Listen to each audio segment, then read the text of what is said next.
Hey, ladies and gentlemen, welcome to Unit 8, Notes 1 through. So this is our second class notes week. I know it's been a lot of notes this week, but sometimes it's easier to kind of break things down piece by piece by piece. So here's the deal. I know that some of you get frustrated watching the notes, so if you think you understand it, you still need to have a completed note sheet. Okay, so make sure you're really still paying attention because it is helpful to see a couple more examples. If you want to try a couple extra on your own and then just check your answers with the video, you can do that as well, okay? So today we're going to be talking about simplifying radicals with division. So the first thing we need to know is that sometimes when you simplify radicals, you end up getting the same radical over itself. So whenever you have the same radical over itself, that's going to simplify down to 1. Now remember, I can talk a lot faster than you can write, so if you need to pause it to write us down, please do so. Okay, so the biggest part is that we're talking about these steps that you're going to need to simplify a radical. So the first step is that you need to simplify the radical in the numerator. That's the top of your fraction. So that's exactly what we did yesterday. You're just going to simplify down that radical in the top. The second thing you're going to do is simplify the radical in the denominator, so the bottom of the fraction. So we're going to simplify both of those radicals down. Then we're going to put it back into a fraction with the simplified radical on top and the simplified radical on the bottom. So then when you have the same radical over itself, that's going to reduce to 1. So that's kind of what our goal is for today. So if you didn't get that, you may have done something wrong. The next thing you want to do is to reduce that remaining fraction. So if you have, a number over, you have 4 over 6 or something like that, you can reduce that fraction to be 2/3.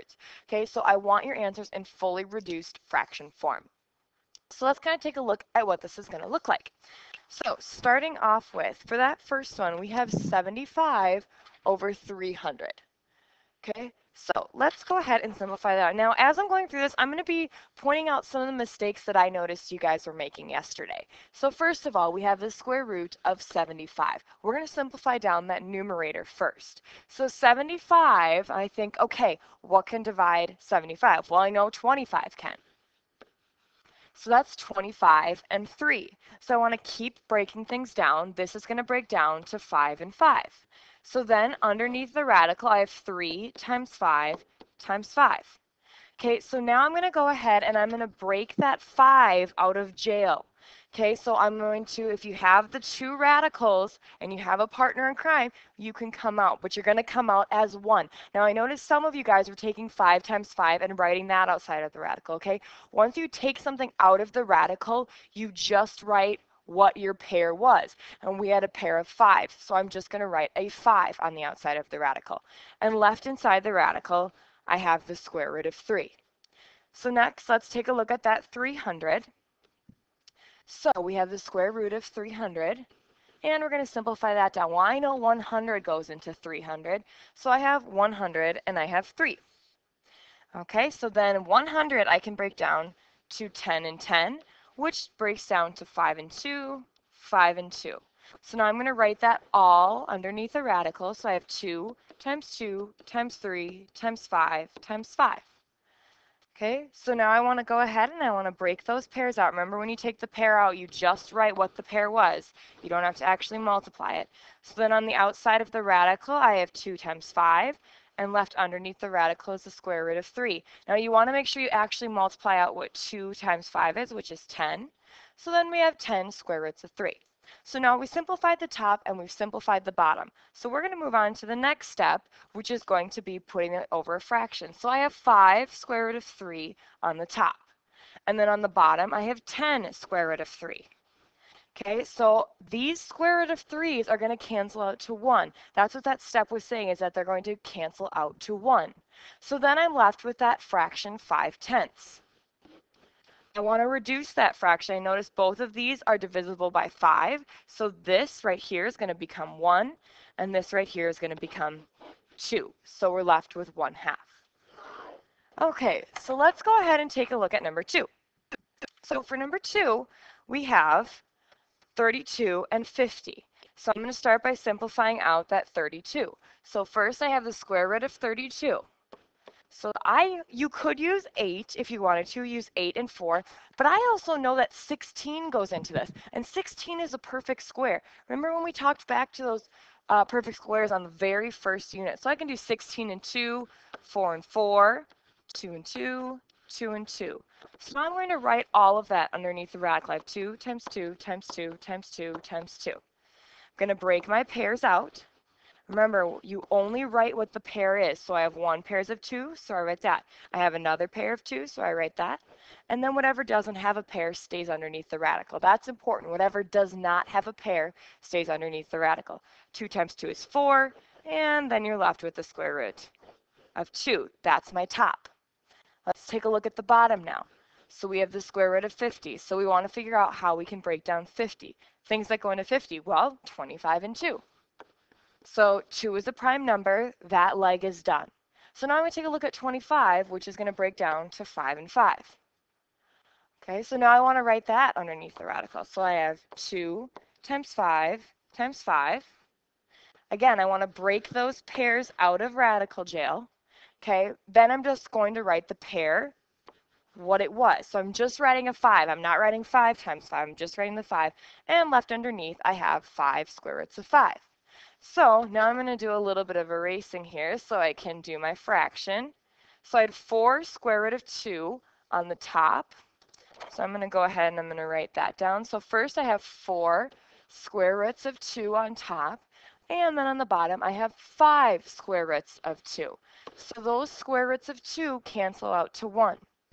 And then I'm left with just 4/5. All right, we're going to keep moving forward here. So let's go ahead and take a look at 80.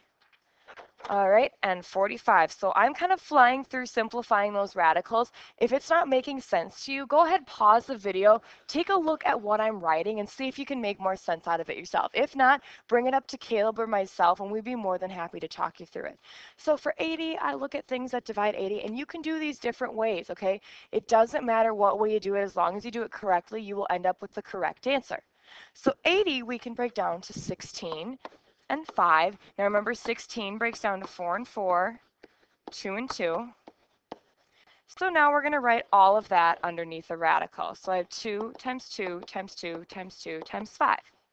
Okay, again, I want to break those pairs out, and I'm just writing what the pair was. I'm not going to put 2 times 2. So I have 2 from this pair, and I have 2 from this pair, and then left underneath the radical, I have square roots of 5. Next, let's take a look at the square root of 45. So that I'm going to break down to 9 and 5. Also, guys, multiplication charts are actually really helpful for this. So if you have yours, go ahead and take it out. Otherwise, I have a classroom set that I keep in the room if you'd like to use one of mine as well. Okay, so we're going to break this 9, and I'm going to break it down to 3 and 3. So then left underneath the radical, I have 3 times 3 times 5.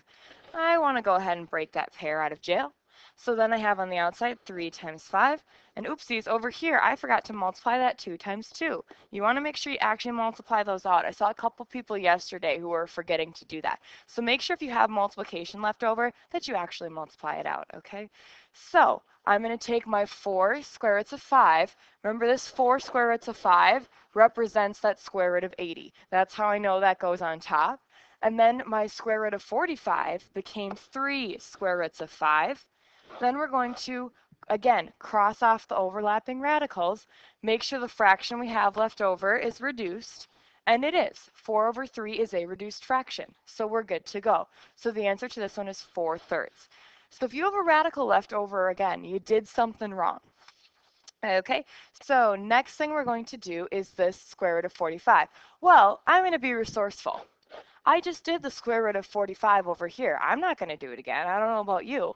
So what I'm going to do first is I know that the square root of 45 is going to be 3 square root of 5 for the square root of 45. Okay, I do need to figure out the square root of 320, however.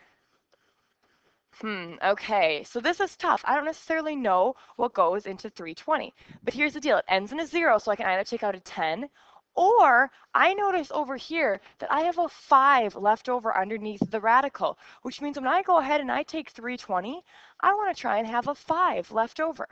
So when I do that, I'm going to say, okay, what's 320 divided by 5? And it turns out it's 64. Well, 64 I can break down to 8 and 8.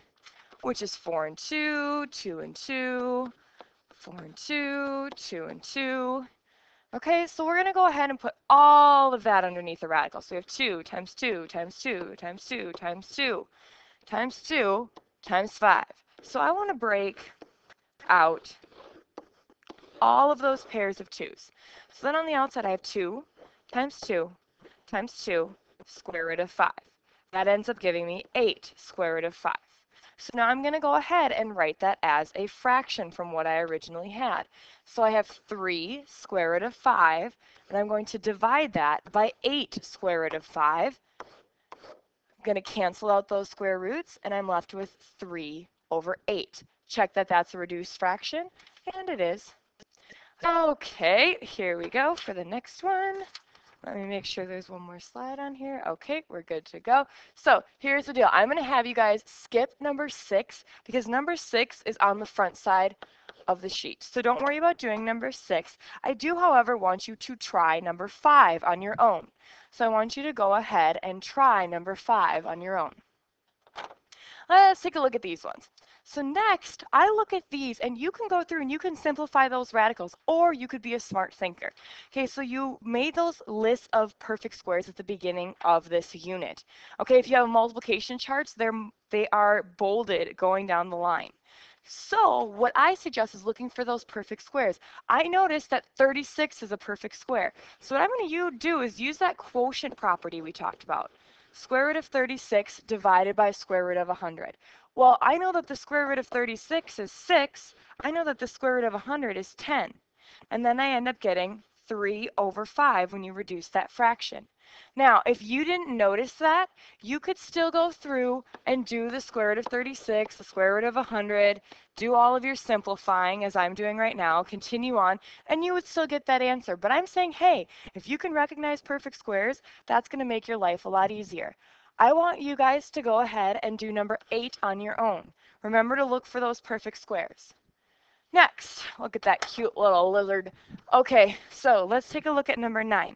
Now, if you guys recall, again, we've already done the square root of 5 or 45 before. So if you remember way towards the beginning of your notes, you'll remember that the square root of 45 reduced down to, so the square root of 45 reduced down to 3 square roots of 5.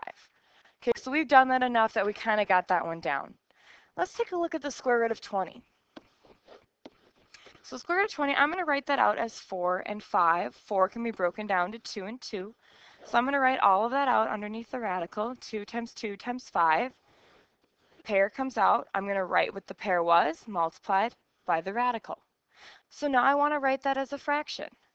So I'm going to go ahead and 3 square root of 5 is going to go on top, and 2 square root of 5 is going to go on the bottom. Those cancel out, and I'm left with 3 over 2. Okay, I want you guys to try number 10 on your own. Remember, if you're stuck, please ask myself or Caleb. Okay, we're going to do one more on here. Let's take a look. I'm going to do number 11, and then you guys are going to do number 12. So let's take a look at 80. So the square root of 80. I don't know what goes into 80, but I do notice that 80 is going to be divisible by 5.